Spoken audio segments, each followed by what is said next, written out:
Hi, I'm Danny Knightmare, and as you can see, I like cool stuff, and I like cool t-shirts. And that's why today's episode is brought to you by the Etsy shop t-shirts and stuff. And if you got a dark side like myself, I recommend the Dark Ones Closet on Etsy as well. Come on, who doesn't like cool shirts and cool shit? Use the code HORROR13 and save 13% off your order. Would I ever steer you wrong?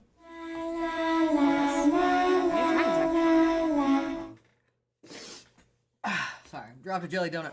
Anyways, yeah. Echoing. Okay, try it again. Still echoing.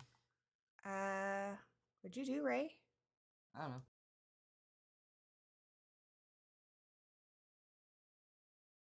Kevin, how we doing, everybody? I think we're fine now. We're drinking Alaskan White. Figured that was the most appropriate.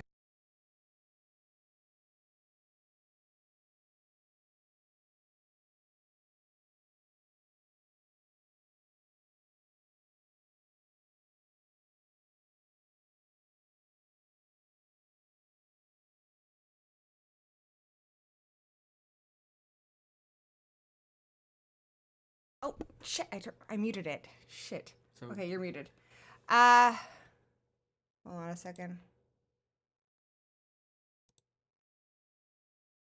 Trying to figure out why it's echoing. oh, okay. Echo. Okay, maybe it's good now. Here. I think it's good now. All right. Okay, let me know if you guys, if you hear an echo. If you do, I'll try to fix it. Yeah. Anyways, where were we? Yeah, we saw just Cocaine Bear. It gave us everything it says on the tin. There's a bear, does a lot of cocaine, goes crazy. A lot of other people go crazy. A lot of people die. Hilarious ways. And that's all I really wanted, so I'm pretty satisfied.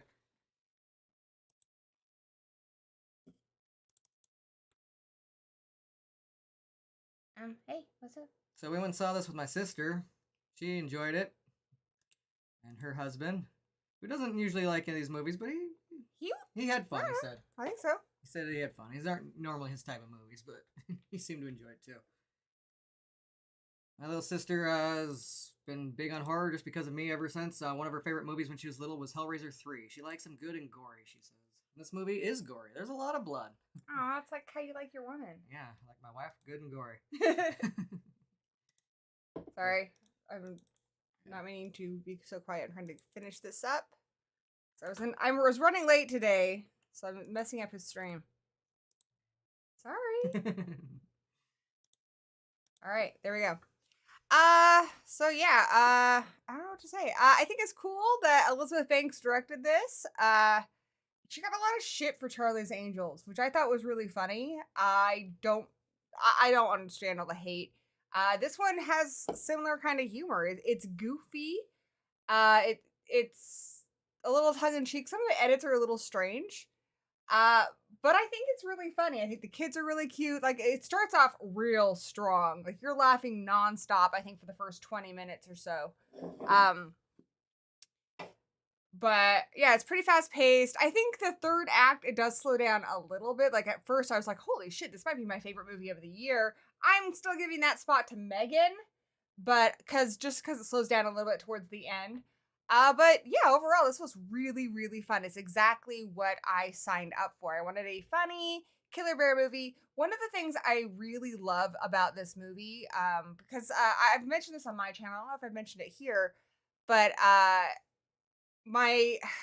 don't want to say dislike them, but I guess my least favorite genre of horror are nature attacks movies, just because they villainize actual animals. And unfortunately, when that happens, it has real world repercussions for those animals. Like after Jaws came out, the shark population, became endangered.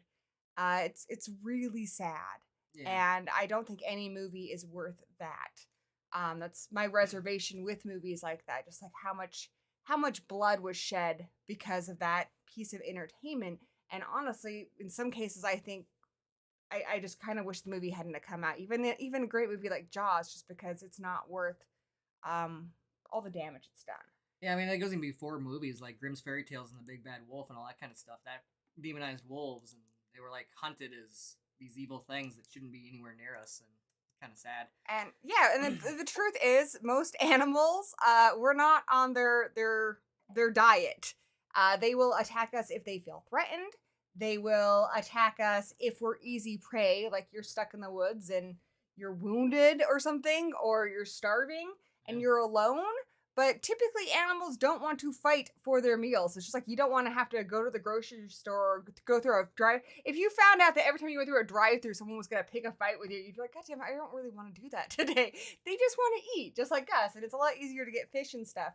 So this movie is very clear in the beginning that black bears traditionally, like most animals, will not just attack you for no reason.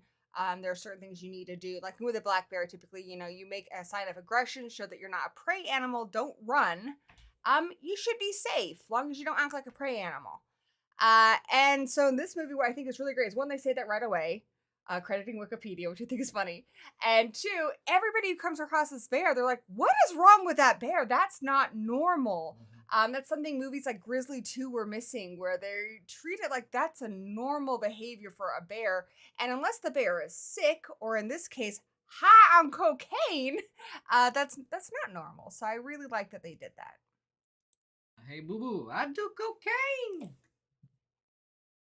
I got a picnic basket. It's got some cocaine in it. So, yeah. I love how they're very clear about that. Like, no, bears aren't usually like this. Thanks, Ariel, for making sure there's no echo. Animals that are usually like this are just those CGI sharks and CGI wolves. Those are the yeah, animals are like that. Now I will say that the CGI variety of animal traditionally is extremely aggressive. This is a CGI bear, but honestly, this bear looks so good. You can tell it's CGI, but it does not look bad. It looks real. It looks like something you can interact with. At one point, someone says they can tell it's a female bear because they felt its vagina on their ear. And you know what? I believed him. I believed him. Though the positioning is, I don't know. It was very Tommy Wiseau. Wow. Damn. Wow. Wow. Just so much wow. It just didn't really I didn't know matter. you were a bear vagina expert. Unless the bear's vagina is like above its Dude, bear vagina is like the size of its head, I think. His head was underneath the bear's like They were like chest. 69ing, dude. No, they were. Dude, I saw the movie. Be nice to Aaron Elwood, which he's really great in this. I like that. The other complaint I have with just movies in general is you have your side characters, and a lot of times I'm not saying I need to know their whole backstory, but I need to know, I think with any character, what do you want? And in some movies, like even a major character, like the best friend character is like, I don't know what you want. You're just here to support the main character, and that's just not very good characterization. In this movie, there are a lot of side characters, but I know what every single person in this movie wants. There's one hashtag bear vagina. God, Cheetah, you are the best with the hashtags. Yeah, There's one character in this where he just wants a dog that he can play fetch with, and that's like a man's best friend kind of dog, and he gets like a foo-foo lap dog, and he's like, but he still loves it. Like, this guy has such little screen time, but I know exactly what he wants. There are people in this movie where it's their job to recover the drugs, and even, the drug lord, who obviously, he's not a great character. He's played by Ray Liotta in one of his last roles. He's not a character you're supposed to like, but even him, I understand why he's doing this. Everybody in this movie, I understand what their motivations are. If they're doing it for their family, if they're doing it for, and nobody's really doing it for really crappy reasons. Even that guy, he's like, they're going to come after my family if I don't get this. That means you, that means my grandson. And he makes it very clear that he votes not to kill the dog. Yeah. Really, really funny movie. His son, I can't remember his son's name in the film, played by Aaron Elrich. I'm probably butchering that. He was in Beautiful Creatures. I love him in that. And he was in the Solo movie. But he's somebody who's grieving the loss of his wife. And he's really upset that he got a tattoo and they misspelled it. And he doesn't really want to be involved in any of this. But he's kind of dragged into it. And then I guess our main character would be Carrie. Looking for her daughter? Carrie Russell, yes. If you scroll down, it's right there. Well, suck my balls and call me Charlie. Carrie Russell is looking for her preteen daughter who ran off with her friend. Paint the waterfall. Yeah, I guess that's like when you put paint in the waterfall to change its colors. Or to maybe just paint your name on the rocks. I don't know. Possibly. Something. One of those two things. But either way, that's what they want to do. And so they just, and it's pretty funny. They make it clear that she's like, I don't want them to find out. Like, yeah, you do. Like, you want attention in a sense. But, I don't know, they come across a whole bunch of drugs. And I love the little kid in there. I can't remember what I know him from, but I've seen him in something else. I don't know if it was even a horror movie. He's in an episode of Supernatural. He's not really in, I think it's more that he reminds us of a kid from Lost Creek. Maybe. But this kid. Christian Convery. Yeah, what do we... yeah, he's in Playing with Fire. Unless you saw Sweet Tooth. He's the main character in that. Yeah, I didn't see Sweet Diary Tooth. of a Wimpy Kid and shit. Alright, yeah, but anyways, that kid's hilarious. Brooklyn Prince, though, she was in Turning of the Screw, which I thought... I know the movie wasn't great. I know nobody liked it. I didn't, love it. I think she was good but I thought she was terrific. Yeah.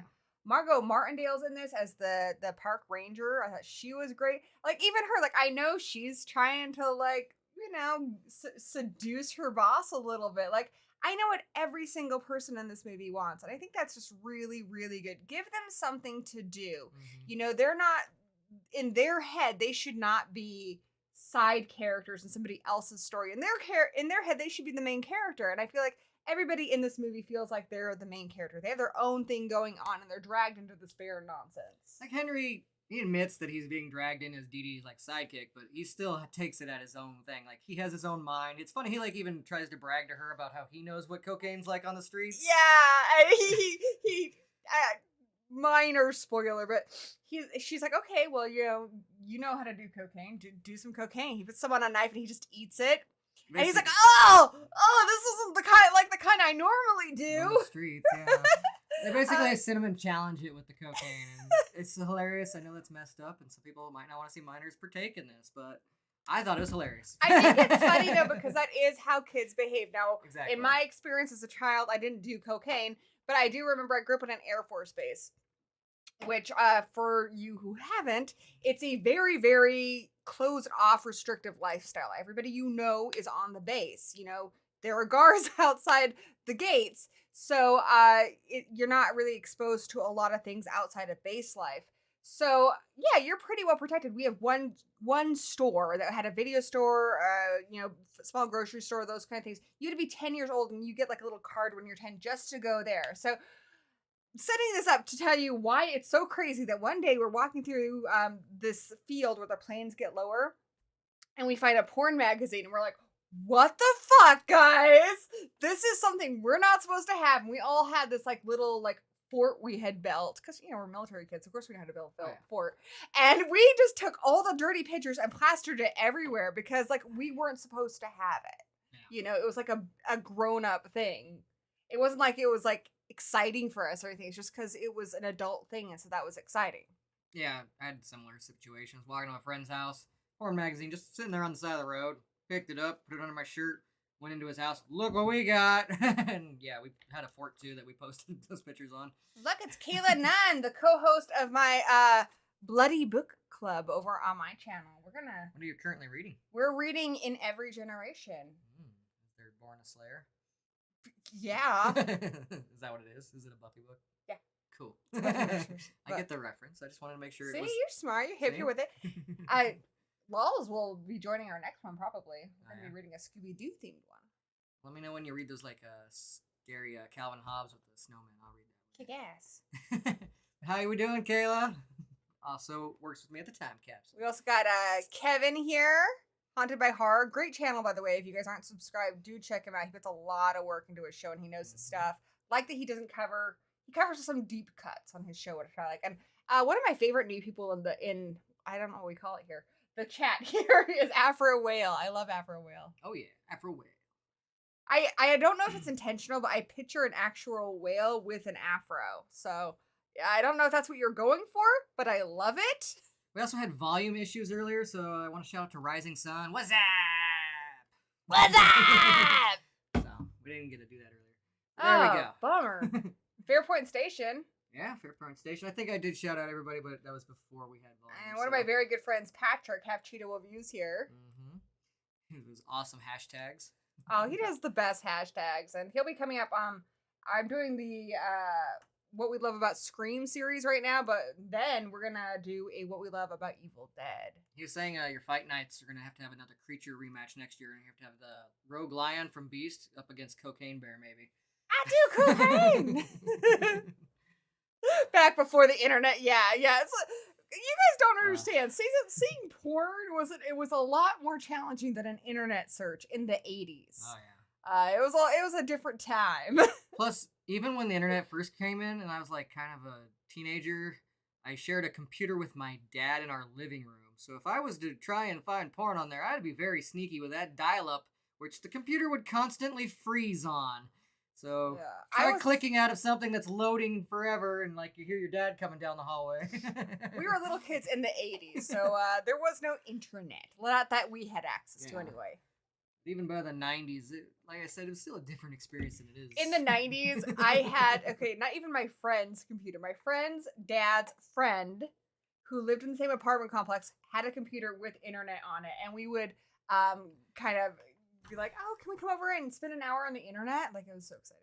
Yeah, right? That's how it went sometimes. Orange Cat is best. Orange Cat is best. Oh, by the way, have Cheetah Review check out the movie Uninvited. I think it's from 1987 by Graydon Clark. That has a mutant orange cat in it. One of my favorites of all time. I believe he's got an upcoming interview with August Kiss, so go check that out. Yes. Patrick's got lots of cool stuff going on his channel. We got kind of off topic. Yeah, sorry. we did. That's fine. We're not. That's what we do here. We're not as focused. That's what we do here. We need some more of that sugar to get focused. So I don't really want to spoil anything on this. I don't even think about a point of going to spoil. I don't think you need to. There's one thing. There was one thing that I was So this is based on a true story. Yes, I am working on a real versus real. I wanted to see the movie first. And I'm still writing the script for that. But unfortunately, the real bear died. The real bear overdosed on the drugs and died. But it did ingest it. So I like to think of this as like a fun what if. But yeah, I was kind of expecting more just kind of along the story of the real bear. They add a few fun twists in this that make it kind of its own different bear. That I thought were really, really fun. Yeah. And, it's always crazy to see when animals go nuts on stuff like this. Be it a bear or a warthog. I'm looking forward to your real versus real. Yeah, when I do those shows, I also try to look up like, okay, maybe this story isn't real, but has this ever happened? And actually in Suffolk, where I'm from in England, there's shrimp that have traces of cocaine in them. And there's been cases of a bunch of warthogs sniffing out some cocaine. So animals love cocaine, guys. Like, just say no. But I can't go through a fucking forest anymore without some bear or somebody in a trench coat trying to show me, like, what stuff they got to, sell me. Coked up bear wants your coke. Give the coked up bear your coke. Give the bear your coke. Throw the coke one way and run the other way. Oh dang it, I was gonna wear my shirt today. Oh, well, I'll wear it for my video. Oh yeah, your mama bear shirt. Yeah. This bear is pretty badass though, and I do love it because it is animals so often in these films are rarely treated like characters, and they need a motivation. They need to have things that they want. And I'm not saying it has to be complicated like a human character, but we do need to know a little bit about them. Namely, why are they attacking people? This one's pretty easy. The bear is on cocaine. It's not quite right. And the cocaine doesn't just make it crazy. Like, it's doing other weird stuff, too. It's, like, rubbing its back on stuff. And it's, like, passes out a couple of times. So it's behaving like a bear that's under the influence of drugs. It's also in its territory. It also has other things that cause it to be a little more aggressive. And I feel like I understood this bear character, and I felt really bad for it. It didn't ask for this to happen to it. It Not didn't the first ask time for anyways. it didn't ask for humans to drop drugs on it. And then it has a condition where it's basically addicted to cocaine. So if you smell like cocaine, the bear is going to come for you. And there's people who are trying to recover this lost cocaine out in the woods. I went with the horror movie Addict because that's my closest thing to addiction. There we go. But yeah, it's a bear and it needs its fix. And it's not just the bear. There's a lot of crazy, kooky ass characters in this movie, and they all brought me joy in some way. Even the character who's kind of the thug, the heavy for the drug dealer Ray Liotta, like you would think, oh, he's gonna be a horrible character. No dick. He's like just minding his own business in a bathroom, and there's these park punks, like the Yeah. small town kids. Pull a Which knife on him. being somebody who lives in a smallish town, I know those kind of punks. And they try to basically, beat him down for, to steal from him, and he's like, really? Because he's a big city, gang member. I think their names were Kid, Vest, and Ponytail. That's what we're so working with here. And his name's David with 2 E's. They're like, do you think this is a joke? And he's like, yeah, I kind of do. But this guy, like, he wore his favorite jersey today, like the worst day to do it, because so much stuff happens. Everybody in this movie is having the worst day. Yeah, doesn't matter if you're the park ranger or a wildlife expert, or it doesn't matter if you're just a mom looking for your kid. Everybody is having a hard day. Yeah, I like that. Including Even the drug dealer, because so many times in movies like this, they are just a one-note character. They are evil because they deal drugs. Like Ray Liotta's character, you get that he's not a nice guy. Yeah. But he doesn't want anything horrible to happen to his grandson that he does take care of now that his son is grieving his wife. He is taking care of him, not the doing best a great way, job. but he's trying. Not doing a great job, but he's doing the best he can. And mostly the reason why he's going through all this trouble to get these drugs is because the people that he answers to will come for his family. Yeah. And so even this character, who's kind of a despicable character, who is part of the whole why all this stuff happened to begin with, like, you empathize. Yeah, and his son, Eddie, is, guy who's had daddy issues with him. When your dad's that deep into this type of business, and do you want to, like, make him proud or disappoint him? I don't know, but it's hard. You could tell that there's a struggle going on there. Everybody's got something going on, and it's really good. And he's really in a different place, too, because he's lost his wife. He tried to memorialize her with a tattoo. This is the very beginning of the movie. I'm not spoiling anything, but her name was Joni, or Joan. John, and they wrote John, and he's like so sad because he's grieving. Yeah. He can't even parent right now. Let alone deal with a cocaine bear.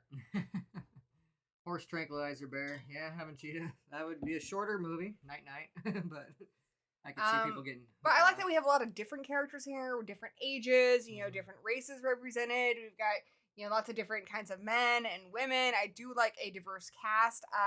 Fairpoint Station asked if Elizabeth Banks cameos. She does not. I like her in front of the camera and behind the camera. I think she's funny. She is a really funny person, and she has a good sense for comedy. And this movie is first and foremost a comedy, and dealing with drugs and some of the themes in this film, it could people die in this movie, and you do like these characters, so it could easily become a tonal mess. Yeah. But because she has such a mind for comedy, it's actually handled really well. You are sad when you're supposed to be sad, like when a character you like is injured or in trouble or killed. But you're also still, there's no point in this movie where it stops being funny. No, even when it's violent. And she has experience with some violent movies as well, so there you go. Yeah. I think that's really hard to do, to make, like, there's one point where I was really sad because the character I liked was in trouble and I was really worried, and yet the movie was still making jokes, and it didn't feel tonally weird. No, it didn't. There's some, and just the aftermath too. Like, I love how this movie kind of shows you what aftermath would be like. Like, that's actually pretty good, because most movies, if they are going to be funny and violent, they will like brush off any aftermath, what you have to deal with. But they show you how messed up some of this aftermath is. They still manage to keep the tone, and that's very impressive. You don't want to look at that. Just don't look at that. Just keep going. Keep walking. It's pretty funny. Yeah, Afro mentioned the Meth Gator. Yeah, the Meth Gator's coming out soon. I think that's Asylum. I feel like they're like the kid that cheats on their neighbor's homework in class. Yeah. Like, this is a cool idea for a story.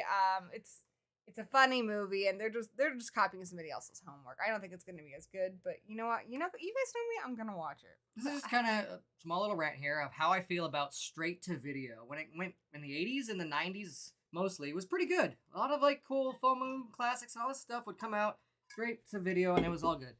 But the problem is, once we got into the DVD realm and we were kind of away from VHS, all these straight to videos were like, oh, well, if there was snakes on a plane, we should make snakes on a train. Like these kind of cash grab ripoffs. And these where they days, weren't- it's more straight to streaming. Your Well, yeah. Asylum, your Wild Eye, you're very cheap. I hadn't made for gotten there streaming. yet, but yeah, that's basically what I'm Sorry, saying. sorry. It started with DVDs like that. I'd see those, I'm like, oh, well, this does have no heart. There's no character. It's just like, this is a cash grab. I'm gonna give Meth Gator a chance. All right, because I like funniness, and I think they might lean into that. But it sounds like a cash grab at the moment. One thing I do like about this becoming a trend is, for the longest time, like you had Jaws, and Jaws spawned so many, knockoffs. Grizzly being one of the biggest ones. But Day of the Animals, there's a lot of them. Some of them I like, some of them not so much.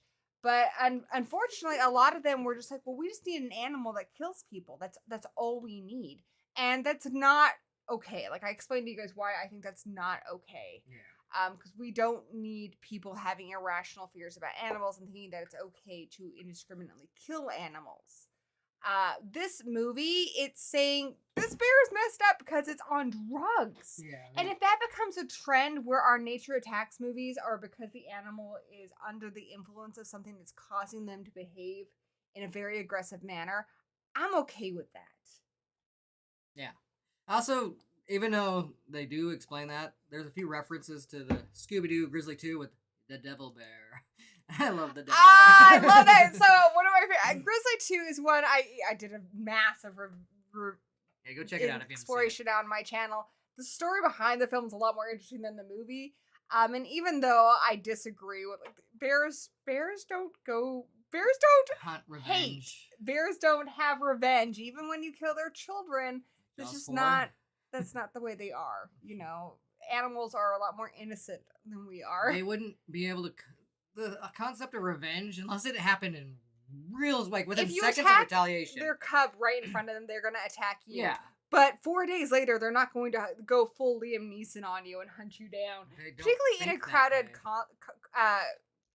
way. concert area. So, but in Exactly. that one of the best parts is the character of Bouchard, who's like, "You've got the devil bear." And then there's also an episode of Scooby-Doo and Scrappy-Doo where they go for the devil bear. So I love that there's a devil bear reference in this. Yes, Mummy B Movie, how we doing? First there was Jaws, then there was Claws. There is a movie called Claws. Yep. Then there. Hey, look who's here. If you go down to our local museum, you'll see a poster for Grizzly because they filmed some of that here. Anyways. Yeah, Grizzly was of the Jaws knockoffs. Grizzly was one of the more successful ones, but that's the problem with that. Like, I do love Jaws, but the biggest problem with Jaws and why Jaws is just short of being a masterpiece for me is it told people that sharks just want to kill people, and unfortunately, that made sharks endangered. And even Peter Benchley, who wrote the book, was like, "I wish I had never written it because of how much damage it has done to the shark population." Makes me really, really sad. I love the movie. It'll always be a masterpiece to me, but I understand that. Like, I hate that people can't take away the fiction or the reality like I can. Like, I know that it's not real. I mean, it's I like know it's this different giant rogue shark that's way different than most people, but most people are just like, shark. And they freak I out. can watch a Jet Li movie and recognize that I can't do that stuff. Mhm. That Jet Li is an exceptional human being who can Right. do things that I can't. A lot of people can't watch a nature attacks movie, and do the same thing, separate the fiction from reality, and realize that, okay, this is a fictional bear. Like we call them these, CGI ones or the puppet ones in the 80s. Mhm. And they think that it's okay then to go hunt real bears or hunt real sharks or kill spiders and stuff, when a lot of these animals just want to live their lives. So that's one of the things I really, really love about this movie is they're so clear that bears do not traditionally attack for no reason. They'll attack to protect their cubs, just like we would. I mean, if I saw if I saw a bear around my children, I would grab a gun or something and like, okay, get away. And that's what they're trying to do. They're just trying to say, hey, I don't trust you. You're around my children. You need to leave. Yeah. But bears don't attack just for no reason. Also, that whole thing about laying still and pretending you're dead. Bears, they can smell your heartbeat and breath. They know you're not dead. They do get sometimes weirded out by that behavior because whatever just might have hurt you might be a threat to them too, so they might leave the area. But that's about all that is. And I want to say this is the best bear attack movie I've seen since The Prophecy.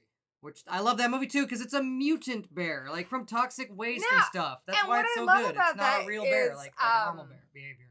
That movie actually does good, like other Mhm. movies like Wolfen and stuff, where it's kind of commenting on what we're doing to the forest and stuff, and what we're doing Yeah.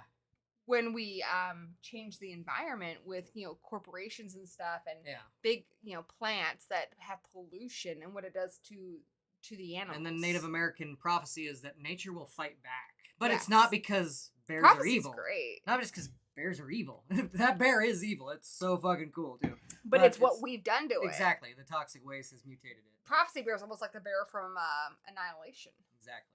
So.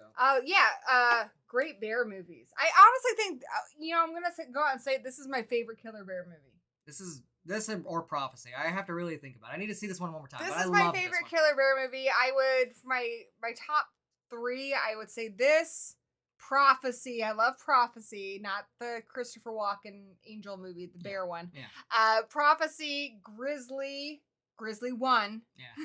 Grizzly 1. I love Grizzly too, but not because it's a good movie. I love garbage. it. It's so bad it's a good way. And then I would say Backcountry, which is another movie that's based on a true story. And in that case, it's one I need to cover on Real versus Real. That one actually is pretty dang accurate. But in the meantime, check out her review here on Horror Addicts. She did a great job.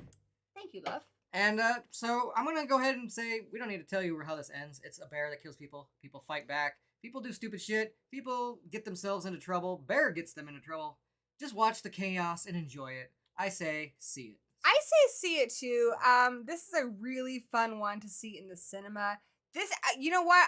Often, people will talk about like, oh, my cinema crowd. And here's the thing: typically, if anyone in the cinema makes noise, like they irritate me. I don't want to hear you eating popcorn. I don't want to hear you talking to your friends. I don't want to hear you do anything. This one though, people were laughing and stuff, and I was like, okay, I get it. It was fun laughing with other people. Yeah.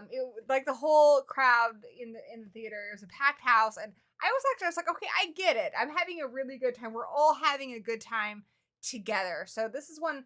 Don't see it alone. See it with friends. Yeah. Even if you do watch it at home, see it with people that you enjoy watching films with. This is a lot of fun. For my maybe movie who's watching it, watch it with Dusty and Devin. Yeah. Next time we come over, either way, you got to check it out. Yeah. Don't watch this by yourself. It's not one of those movies where it's got like a complicated plot. You got to pay attention to every little like detail of what the characters are saying. It's an easy ass plot to follow. You want to maybe hear these jokes because they got some good funny jokes, and you want to see the visuals. So pay attention, obviously. But it's one of those ones where you can laugh and kind of snicker with your friends. The crowd was laughing. We didn't mind. There was this guy. It was cool. He had like a whole bucket of beer that he got to himself. We ourselves got some bacon burgers. We saw this VIP. We were just having a good time. Me and my sister were making little jokes with it, whispering into our ears. This is also. I was taking notes because she got her Real versus Real coming up. It was just a good time. You don't need a beer to watch this, but it is fun with a couple of beers. Some beers, some bros, a pizza. You got your night set. I know Mommy doesn't like pizza, but I don't know. Beers, bros, and fish and chips. There you go. I recommend Alaskan White, the best beer to watch this movie with. They're totally not paying me, but they should. But yeah, this was a lot of fun. This is a fun movie to put on when you've got a lot of friends over. You guys are having a night together. Yeah. Playing some cards, hanging out. What you want to throw on a movie? This one's it. Mm-hmm. It's really funny. I think honestly, maybe one joke didn't land for me, but almost all the jokes landed for me in this film. It's really, really funny. Yeah, the kids were funny. The punks were funny.